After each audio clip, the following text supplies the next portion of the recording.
مشاهدونا الأفاضل، طبتم وطابت أوقاتكم. نشرة أخبار الفضاء الإرثية لهذه الفترة يصحبكم فيها محمود عبد الله بكفاح، والتي نستهلها بأهم وأبرز العناوين.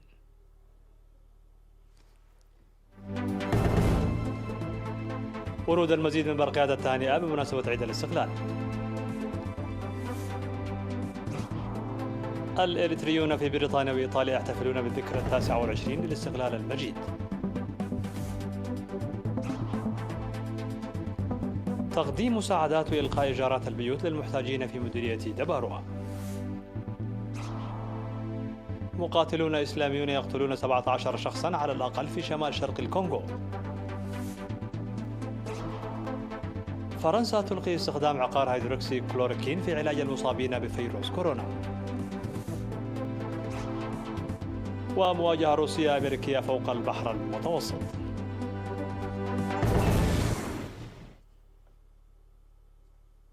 مرحبا بكم. من العناوين إلى التفاصيل. بعث رؤساء السودان وأمير الكويت وصربيا وليبيا برقيات تهنئة بمناسبة الذكرى 29 للاستقلال. فقد بعث رئيس المجلس السيادي السوداني الفريق والركن عبد الفتاح البرهان، وأمير الكويت الشيخ صباح الأحمد الجابر، ورئيس جمهورية صربيا ألكسندر بوتشيتيش، ورئيس حكومة الوفاق الوطنية الليبية فايز مصطفى السراج ببرقيات تهنئة باسم حكوماتهم وشعبهم، متمنين للرئيس إسياس أفورقي دوام الصحة والشعب الإريتري السلام والازدهار.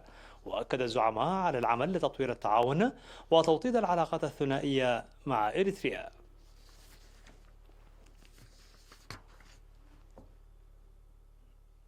احتفل الإريتريون المقيمون في بريطانيا وإيطاليا بالذكرى 29 للاستقلال المجيد مع مراعاة إجراءات مكافحة فيروس الكورونا في البلدين.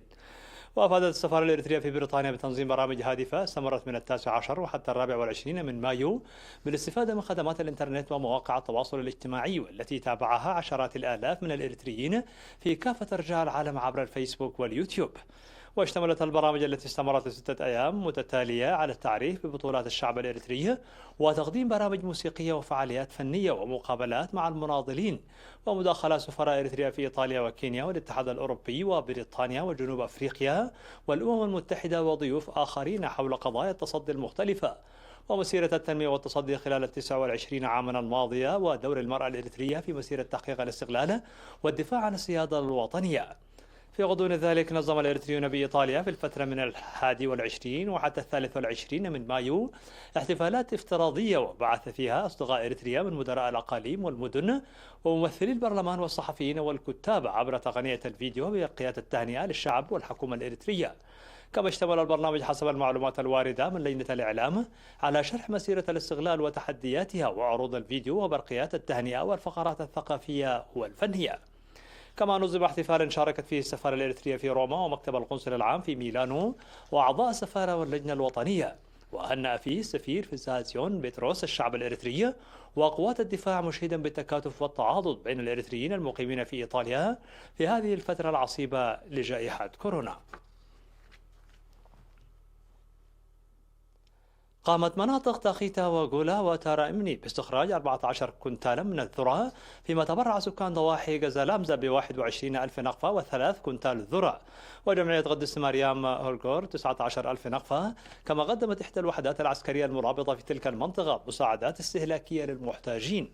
كما ألقى السيد قبر تخلي من أسمرة إيجار منزله المستخدم كمكتب لسنة واحدة، والسيد برخت في السهية لمستأجر واحد حتى زوال كورونا، والسيد هيلم مهزعون مع زوجته ل4 أشهر لمستأجر واحد، والسيدة مآزة إياس المقيمة في كندا ل3 مستأجر، والسيدة أخبرت تولد المقيمة في السويد لأسرة واحدة ل3 أشهر.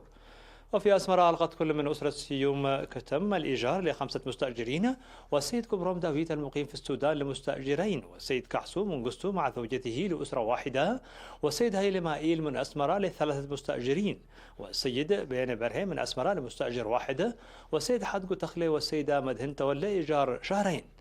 كما ألقى السيد بين سيوم وزوجته الإيجار ل3 مستأجرين، والسيدة مراغ يوسف ل3 مستأجرين، والسيد تدروس حقوس ل4 مستأجرين، والسيد عبيو غشكداني ل4 مستأجرين، وجمعية المعاقين في حرينا المستأجرين لشهر واحد.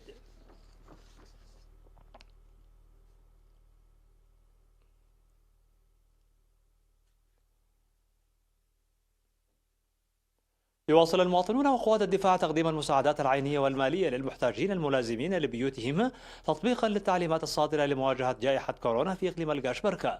وفق المعلومات الواردة إلينا، تبرع سكان بلدة هيكوتا ب100 كنتال ذرة، وسكان إدارة حشنكيت وقرسم وقوبش وبلقاي وبلتوبياي وفيسكو وألبو ووحدات الجيش المرابطة في تلك المناطق والمشاريع الزراعية وأصحاب البساتين، ما مجموعه 125 كنتالا من الذرة والتي تم توزيعها للمحتاجين.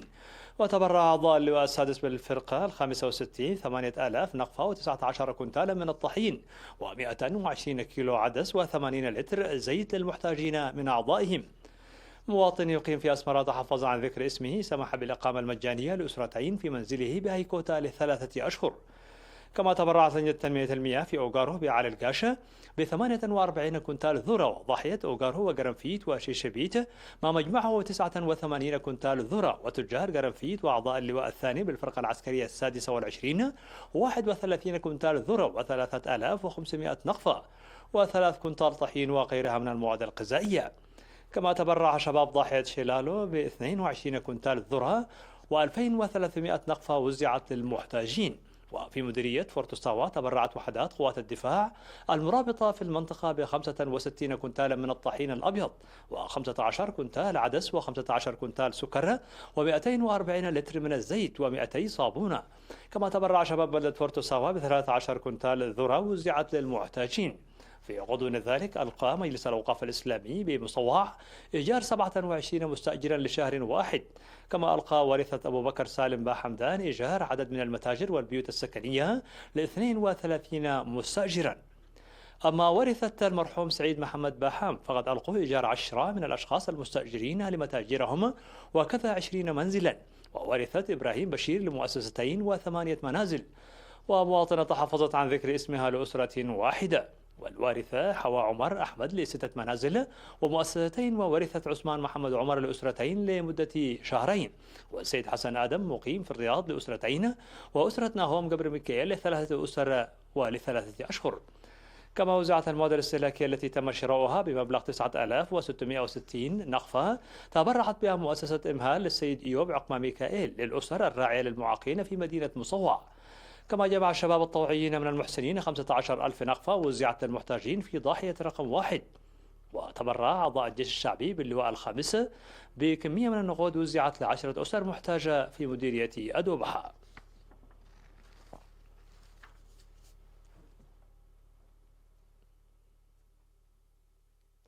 يواصل المواطنون في الداخل والخارج تقديم التبرعات لتنمية صندوق مواجهة كوفيد-19. ووفق التقرير اليومي لوزارة الصحة، تبرع عمال البنك الوطني ب159,345 نقفة، وجمعية المكفوفين ب20,000 نقفة، والجالية الهندية في إريتريا ب29,852 نقفة و300 دولار، وشركة عندوم للصاج ب5,000 نقفة، ومؤسسة هيلي كيروز لتفعيل وصيانة الطواحين ب5,000 نقفة، وروزينا كيك ب5,000 نقفة، وهابي باب أسمرة ب5,000 نقفة، ونادي بورتيكو مصوع ب5,000 نقفة. كما تبرعت لجنة تنمية تعدي بلزة ب10,000 نقفة، ولجنة تنمية تعدي غوريتات ب10,000 نقفة، وضاحية قشناشم ب5,000 نقفة، وجمعية كدانة مهرة التعاونية أبناء عدي موسى ب5,000 نقفة، وعد الشماقلي ب3,000 نقفة، وجمعية بعلي مريم انتاويت سنبل أسمرة التعاونية ب5,000 نقفة، وعدها بتسلاسي 2000 نقفة، وشندبلوق 1000 نقفة، وعزقها ب7,000 نقفة، وجمعية بعل مريم هزقة التعاونية مقيمي أسمرة ب3,000 نقفة، وسعد أنباء ب5,000 نقفة، وعد موسى ب3,000 نقفة، وجمعية قدس مريم عد كلوم التعاونية سكان أسمرة ب5,000 نقفة، وعد مرعاوي 1000 نقفة، وجمعية بعل مريم عد نأمن سكان أسمرة ب10,000 نقفة، وجمعية أبونا السلام التعاونية ب3,000 نقفة، وجمعية قدوس قرقيش أولع تورو سكان أسمرة 6,000 نقفة. في غضون ذلك تبرعت مؤسسة أمانيل زر مريم ب5,000 نقفة، ومخبز نايس ب3,000 نقفة، ومتجر أرون للهدايا وإعداد الإعلانات ب1,500 نقفة، ومصورات هيلة سلاسي وردو ب2000 نقفة، وكافتيريا هواكن 1000 نقفة، ويوردانوس كحسائل الحدادة والنجارة ب1000 نقفة، ومطعم ابن حيلي ب1000 نقفة.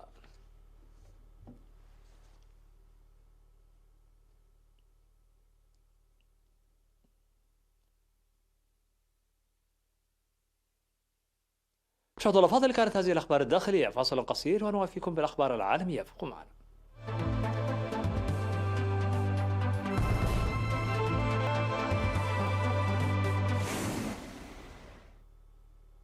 مرحبا بكم. على الصعيد العالمي، قال زعيم جمعية مدنية محلية ومنظمة مراقبة أن من يشتبه في أنهم مقاتلون إسلاميون قتلوا ما لا يقل عن 17 شخصا في غارة على قرية في شمال شرق الكونغو في أحدث هجوم ضمن تزايد العنف في الآونة الأخيرة. وقال جيلي جوتابوبا وزعيم جمعية مدنية محلية في أرض إيرومو، هاجمت جماعة القوات الديمقراطية الحليفة التي تزعم أنها مرتبطة بتنظيم الدولة الإسلامية قرية ماكو تانو في إقليم إيتورو التي تقع على بعد 100 كيلومتر جنوب غربي مدينة بونيا. وقتلت جماعة القوات الديمقراطية الحليفة المئات منذ أواخر أكتوبر العام الماضي، عندما بدأ الجيش عملية لطردهم من قواعدهم قرب الحدود الأوغندية. وشهدت المنطقة في الأسابيع الثلاث الأخيرة ارتفاعا في الهجمات العنيفة التي تشنها القوات الديمقراطية الحليفة بعد شهرين من الهدوء النسبي.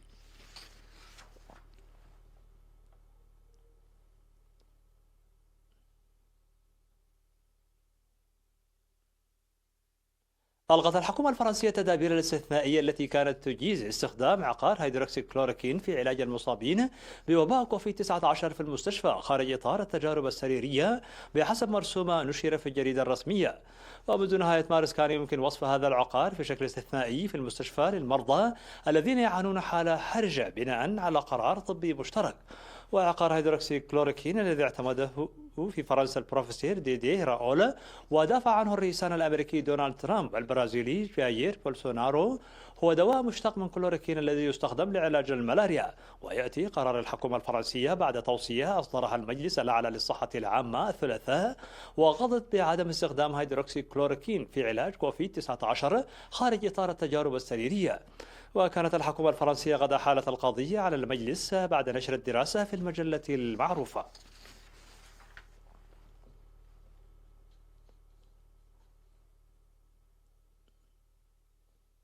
في مواجهة خطيرة دامت أكثر من ساعة، اعترضت مقاتلتان روسيتان طائرة أمريكية فوق مياه البحر المتوسط.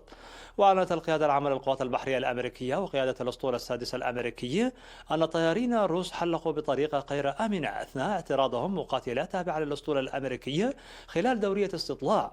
وحسب القيادة الأمريكية، كانت طائرة تابعة للبحرية الأمريكية تحلق شرقي البحر المتوسط فوق المياه الدولية حين تم اعتراضها من قبل طائرتين روسيتين من طراز سوخوي 35 على مدى 65 دقيقة. ووصف البيان الأمريكي الاعتراض بأنه غير آمن وغير احترافي نظرا لقيام الطيارين الروس بالاقتراب من كلا جناحي الطائرة في وقت واحد، مما يحد من قدرة قائدها على المناورة بأمان.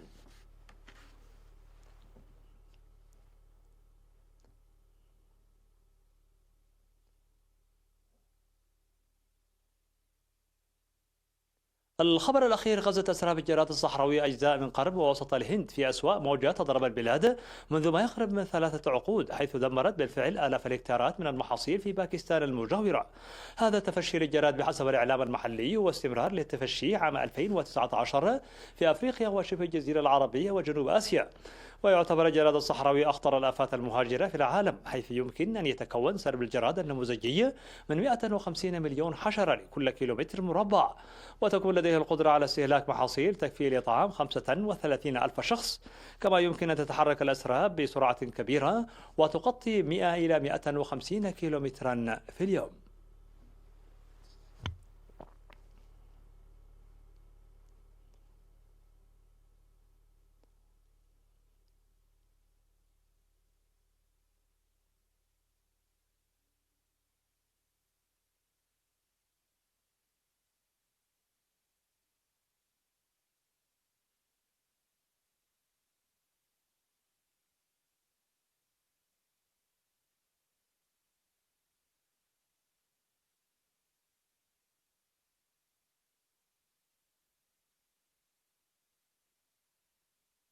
مشاهدينا الأفاضل، بهذا نكون قد وصلنا بكم إلى نهاية النشرة. شكرا على حسن المتابعة، دمتم بألف خير.